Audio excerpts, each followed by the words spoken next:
तो दोस्तों राजेश एक्सपोर्ट के क्वार्टरली नंबर्स आ चुके हैं, तो उसी के बारे में हम इस वीडियो में बात करेंगे और जानेंगे कि अब आपको राजेश एक्सपोर्ट के अंदर इन्वेस्ट करना चाहिए या नहीं।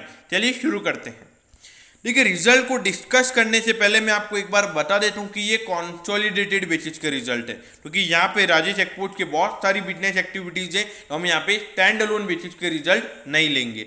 अब अगर हम कंपनी के रेवेन्यू की बात करें तो वो 21% क्वार्टरली बेसिस पे गिरकर 50,897 करोड़ का यहाँ पे कंपनी का टोटल रेवेन्यू निकल कर आया है। तो अगर आप देखोगे क्वार्टरली बेसिस का रेवेन्यू क्यों गिरा है कि अप्रैल मई लॉकडाउन थे, तो उसकी वजह से ये रेवेन्यू गिरा है। अगर प्रॉफिट के नंबर की बात करें तो वो सिर्फ यहाँ पे 4% से गिरा है और 278 करोड़ का यहाँ पे कंपनी का टोटल नेट प्रॉफिट क्वार्टर में निकल कर आया है।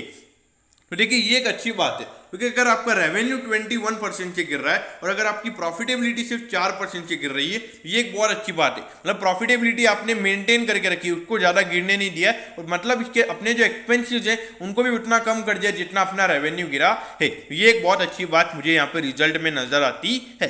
अब अगर हम रेवेन्यू की बात करें तो वो यहाँ पे 10% बढ़कर 50,897 करोड़ का यहाँ पे कंपनी का टोटल रेवेन्यू इस क्वार्टर में निकल कर आया है। और जो प्रॉफिटेबिलिटी वाला नंबर है वो यहाँ पे 82% से बढ़ा है और 278 करोड़ का यहाँ पे कंपनी का टोटल नेट प्रॉफिट इस क्वार्टर में निकल कर आया है। यहाँ पे नंबर्स अच्छे हैं, नंबर्स में कोई डाउट मुझे नजर नहीं आ रहा है। और उसके अलावा अगर हम मार्केट कैप की बात करें तो 17,000 करोड़ का इस कंपनी का मार्केट कैप है।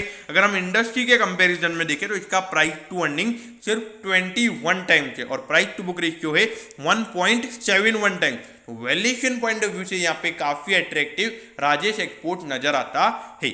लेकिन एक चीज हमें ध्यान रखनी होगी कि अगर आप देखोगे पिछले 4 साल से यहाँ पे अगर आप देखोगे रेवेन्यू में एक बार के लिए कोई इश्यू नहीं है, लेकिन अगर हम प्रॉफिट के नंबर्स की अगर हम बात करें तो वो कांस्टेंट है। यहाँ पे प्रॉफिटेबिलिटी कंपनी की ज्यादा नहीं बढ़ रही है और खास करके अगर हम देखें तो 2 लाख करोड़ के 2.5 लाख करोड़ का कंपनी का मार्जिन है और पूरे साल में कंपनी सिर्फ 1,000 करोड़ का प्रॉफिट कमाती है। तो ये एक इश्यू मुझे नजर आता है। देखिए, वैसे यहाँ पे जो मार्जिन परसेंटेज होते हैं वो कम ही होते हैं, लेकिन मुझे लगता है 2.5 लाख करोड़ का अगर कंपनी का रेवेन्यू है तो यार सिर्फ 1,000 करोड़ का ये बहुत कम देखने को मिलता है। क्योंकि अगर आप देखोगे 2.5 लाख करोड़ का एक 1% भी अगर हम देखते हैं तो 2,500 करोड़ का प्रॉफिट होता है। तो यहाँ पे जो मार्जिन है वो 0.5% ही है। तो ये एक इश्यू मुझे राजेश एक्सपोर्ट में नजर आता है, जिसकी वजह से ये मेरे इन्वेस्टमेंट के लिए मुझे सही नहीं लगता है।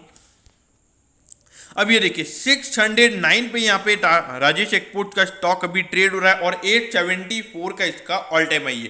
तो अगर हम ऑल टाइम हाई से कंपेयर करें तो वहां से अराउंड 30% ये स्टॉक अभी हमें डिस्काउंट पे मिल रहा है। देखिए, राजेश एक्सपोर्ट की अगर मैं बात करूँ, जो मैंने आपको बताया कि जो मार्जिन परसेंटेज मुझे काफी थोड़े अच्छे नहीं लग रहे हैं। देखिए, वैसे ये जो बिजनेस है यहाँ पे इतना मार्जिन नहीं होता, ये भी एक इश्यू यहाँ पे इस बिजनेस में नजर आता है। लेकिन देखिए, अगर आपने राजेश एक्सपोर्ट में इन्वेस्ट करना है तो मेरे ख्याल से लॉन्ग टर्म के लिए मुझे स्टॉक ज्यादा सही नहीं लगता है। वो रीजन क्या है वो मुझे नहीं पता है। हाँ, अगर शॉर्ट टर्म की अगर हम बात करें तो शॉर्ट टर्म में जो यहाँ पे ईयर ऑन ईयर बेसिस के नंबर है वो मार्केट उसे पॉजिटिव वे में ले सकता है। शॉर्ट टर्म में मुझे लगता है कम से कम 670 रुपीज तक ये स्टॉक आपको जाता हुआ नजर आ सकता है। तो उसके हिसाब से आप ट्रेड ले सकते हैं। देखिए, मैं जानता हूँ राजेश एक्सपोर्ट लॉन्ग टर्म के लिए मैं थोड़ा रिकमेंड नहीं कर रहा हूँ, तो उसके लिए थोड़ा क्रिटिसाइज किया जा सकता है।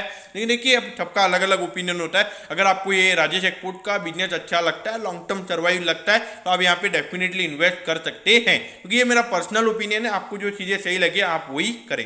दोस्तों, मैं होप करता हूँ कि राजेश एक्सपोर्ट के क्वार्टरली नंबर्स के बारे में आपको सब कुछ पता चल गया होगा।